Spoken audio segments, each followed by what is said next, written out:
과거에 보게 되면 나는 성경을 10번 읽었어. 나는 신구약 66권을 100번 읽었어. 나는 구약을 어디를 난 다 안 보고 암송할 수 있어.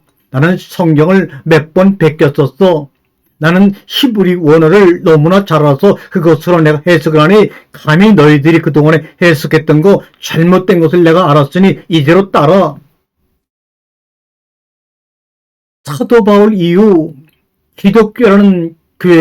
기독교라고 하는 이 종교가 태어나면서 2000년 동안 그 무탄 사람들이 성경을 읽고 바라보면서 해석하면서 성경 속에서 우리에게 주시고자 하는 이 본질은 사라지고 해석과 단어와 문장과 논쟁과 싸움과 교파와 교리만 남아있는 이 시대 속에서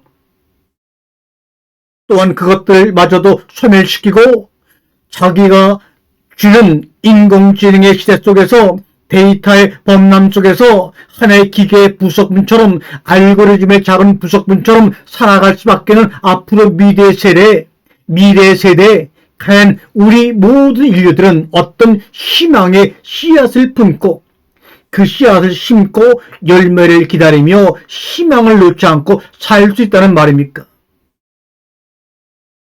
이 시대는 본질은 사라지고 단어만 남았어요. 단어만 가지고 싸움을 하고 있어요. 단어가 여러분에게 성경이 아무리 거룩한 말씀이라도 그 성경의 문장과 단어들이 여러분에게 생명을 주는 것은 아닙니다. 그 말씀을 기록하는 그 말씀 안에 본질을 붙잡지 않고 깨달지 못하고 전하지 못하고 듣지 못하면 우리는 허공을 치는 말씀의 소리만이 우리의 삶을 더 공핍하게 만들 뿐입니다. 성경을 보게 되면 창세기 1장부터 요한계시록까지 하나님은 무소부지하시고 전지전능하시기 때문에 우주를 지으신 분이기 때문에 무엇 하나 못하는 게 없음에도 불구하고 무엇이든지 다 할 수 있는 전능자임에도 불구하고 수많은 수천 년 동안 수많은 사람들의 오해 속에서도 하지 않으시고 오직 죽음의 가정을 통해 그의 아들 예수 그리스도의 죽음의 가정을 통해 건너가게 하시는 하나님, 이분이 바로 성경의 본질이고 우리가 믿는 하나님의 속성입니다. 여러분, 수많은 무엇이든지 다 할 수가 있는데도 불구하고 수많은 사람들의 오해 속에서 죽음의 가정을 건너게 하시는 것, 이것이 쉽다고 생각하십니까? 이러한 과정이 자기는 능력이 있는데 불구하고 능력을 드러내지 아니하며 고난 속에서 십자가의 길로 하루하루 건너가게 하는 것, 이것이 십자가에서 달랑 십자가를 통해 죽는 것보다 쉬울 것 같다고 여러분 생각하시는지요? 아니지요. 총 한 방에 꽝 하고 맞아 죽는 것은 쉬운 겁니다. 그런데도 긴 세월을 할 수 있음에도 불구하고 하지 아니하고 자기를 드러내지 아니하고 한 발 한 발 모든 생명의 진이 빠질 때까지 걸어가는 그 과정이 어찌 십자가의 죽음보다 쉽다고 하겠습니까? 여러분 생각해 보세요. 어차피 하나님은 하나님의 아들 예수 그리스도는 죽어도 죽지 않으시는 하나님이 아니십니까? 그럼에도 불구하고 죽으셔야만 했다면 그 죽으신 하나님, 이것은 무슨 의미인가요? 이 질문을 던지는 겁니다. 이 세상에 악한 악은 끊임없이 자기의 힘을 자랑하며 온 세상에 좁다고 하고 질주하는데 선은 자신을 끊임없이 증명해야만 하는가? 그래서 우리는 날마다 외치며 하나님에게 감히 매일 선한 것을 증명해내라고 우리에게 도움되는 것을 증명해내고 응답하라고 아우성을 치는 인간들을 바라보는 하나님의 마음이 어떤가? 이것을 아는 것이, 말씀을 통해 이것을 깨닫는 것이 바로 본질을 붙잡고 살아가는 겁니다. 그렇게 하나님에게 감히 매일 당신이 하나님임을 전지전능하신 하나님임을 증명해내라고 아우성치는 인간들의 그 한복판에서 주님은 그래도 우리를 버리지 아니하시고 우리에게 소망을 두고 말씀하십니다. 가장 빛나는 순간은 지금 너와 내가 함께하는 순간이야 얘들아. 이렇게 말씀하신 하나님의 세미한 음성에 저는 꼬꾸라질 수밖에 없어요. 과거에는 피의 시대에서 땀의 시대로 그리고 눈물의 시대로 정점을 찍고 있습니다. 지금은 너와 나가 눈물을 흘려야지만 우리의 삶의 영혼이 깨끗해지고 이 땅을 정화시킬 수가 있습니다. 눈물의 시대인데 눈물이 메말라갑니다. 눈물의 시대라는 것은 뭡니까? 나가 너에게로 가서 나가 되잖아. 나가 너에게로 가서 나가 되기 위해서는 죽음이라는 과정을 겪어야 합니다. 죽음의 과정을 겪으러 들어가는 한 발 한 발 속에 눈물이 쏟아지지 않고서는 볼 수도 없고 감당할 수도 없는 거예요. 나가 가는 도중 나가 되는 겁니다. 내가 너에게로 가는 도중 너는 나가 되는 거야. 나와 하나가 되는 거야. 그것을 주님은 죽음이라고 표현하신 겁니다. 그 죽음의 길 속에 보는 자나 감당하는 자나 눈물로 서로가 하나 될 수밖에 없지 다른 것으로는 그것을 붙일 수 있는 접착제 역할이 없습니다. 우리가 선악을 알게 하는 나무의 열매를 먹으면 죽고 죽으리라. 이 말은 다시 말하면 너는 죽고 죽으리라 하는 말씀은 바로 우리에게 하는 말이기도 하지만 실제로 하나님 자신에게 하나님의 아들 예수 그리스도에게 하시는 말씀입니다. 다시 말하면 우리 곧 다시 보자. 곧 보자. 다시 보자는 의미가 아닙니까? See you again soon. 곧 다시 보자. 죽고 죽으리라. 내가 너에게로 가서 내가 너가 되기 위해서는 또 너가 나가 되기 위해서는 죽고 죽으려고 하는 이 희생의 과정이 있지 아니하면 그렇게 될 수가 없어 라고 하는 말이죠.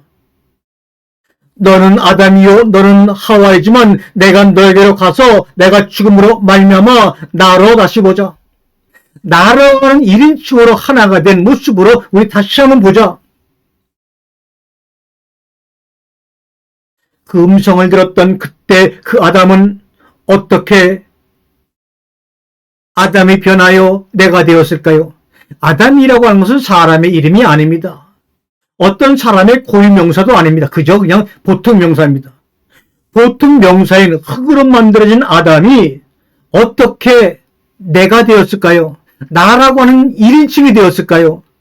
3인칭인 아담이라는 보통 명사가 1인칭으로 변화되는 과정 속에서는 수많은 오해 속에서도 개념치 아니하시고 죽음의 과정을 통해 우리에게 건너오신 그분을 통해 하나가 된 겁니다.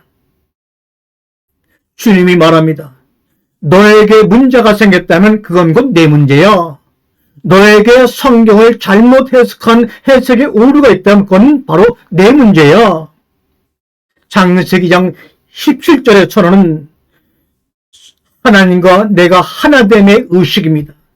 내가 너에게로 달려가 너가 나가 되는 항우함과 경이로움과 성스러움의 의전입니다. 그러면서 주님이 말씀합니다. 너의 마음에 빈 공간이 있다면 나로 채워줄 수 있겠니? 여러분 이 말씀 안에서도 여러분 다른 것을 바라고 그분으로 여러분을 채울 생각을 안 한다면 여러분은 어떤 사람입니까? 나는 도대체 어떤 인간입니까? 우리의 처음 마음을 회복하기 위해서 우리의 처음 마음을 잃지 않기 위해서 처음의 마음을 찾아가는 여행 처음처럼 태초에란 창세기 1장 1절의 말씀이 우리에게 삶의 첫 단추, 깨달음의 첫 단추가 되어야 합니다.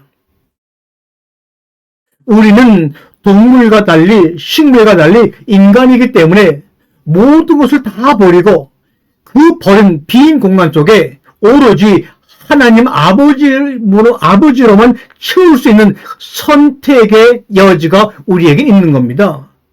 어떤 것을 선택하시겠습니까? 우리에게 큰 힘이 주어지면 감당할 것이 많다는 것 아닙니까? 온 우주를 창조하시는 창조의 능력을 우리에게 보여주면서 다 비워라, 다 비워라, 내가 채우리라, 내가 채우리라. 수천 년 동안 그렇게 말씀하신 말씀의 본질은 놓쳐버리고 문장과 단어 해석에만 영향이 없는 이 어리석은 인간들아, 우주를 창조하신 창조의 능력을 다 보여주면서 다 비워라, 다 비워라, 그래도 못 비우겠니 내가 채우리라. 왜요? 나는 하나님이고 너는 내 자녀이기 때문이라고 주님이 아주 이유까지도 말씀하십니다. 주님이 창조하신 모든 것을 내가 다 비워낸다면, 개어낸다면, 그래서 그것을 하늘에 내어준다면 나는 하늘이 되는 것 아닙니까? 샤마임. 그래서 하늘의 뜻이 이루어진 것처럼 하늘에 계신 거룩한 아버지 이름이 거룩하게, 그 하늘들이 바로 내가 되는 것 아닙니까? 하나님은 과거도 미래도 그에게는 시간과 공간의 개념이 없는 분입니다. 오직 지금 우리와 현재만 함께 하시는 그런 분입니다. 그런데 과거, 미래에 붙잡혀서, 과거의 교리에 붙잡혀서 또 미래의 염려 때문에 현재를 잊어버리고 사는 우리를 향한 하나님의 아픈 마음을 여러분 아십니까? 그건 하나님을 떠난 삶이요, 아무것도 아닌, 아무 의미가 없는 그런 삶입니다. 하나님은 과거를 끌어오시고 미래를 앞당겨서 우리를 구속하시고 겁을 주는 분이 아닙니다. 그러면서 주님이 말씀하네요. 하늘의 씨앗이 땅에 묻혀 갇혔던 우리, 그 모습을 바라보면서 우리가 하늘의 미랄이 되어 땅에 떨어져 죽기를 두려워하지 않고 땅에 감춰져 버린 우리를 보고 주님은 말씀하십니다.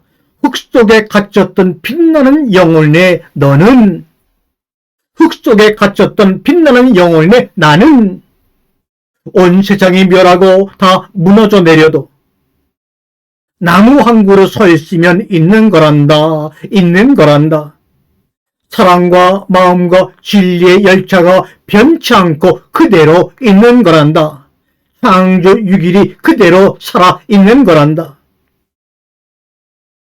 높은 경지에 이른 깨달음도 중요하지만 거기서 나온 지혜가 어떤 언어의 옷을 입고 어떤 말씀의 옷을 입고 세상에 나오느냐가 참 자유와 성공을 좌우합니다. 단순하지만 깊이 있는 인생의 지혜가 담긴 말씀은 정확한 개념으로 이루어진 문장 건축으로 이루어집니다. 그래서 사람의 마음을 감동시킨 아름다운 시라고 하는 것은 말씀으로 이루어진 하나님과 내가 함께 거하는 신전인 것을 우리에게 문자를 통하여, 단어를 통하여 그 본질을 우리에게 내어주고 먹여주고 있습니다. 아멘.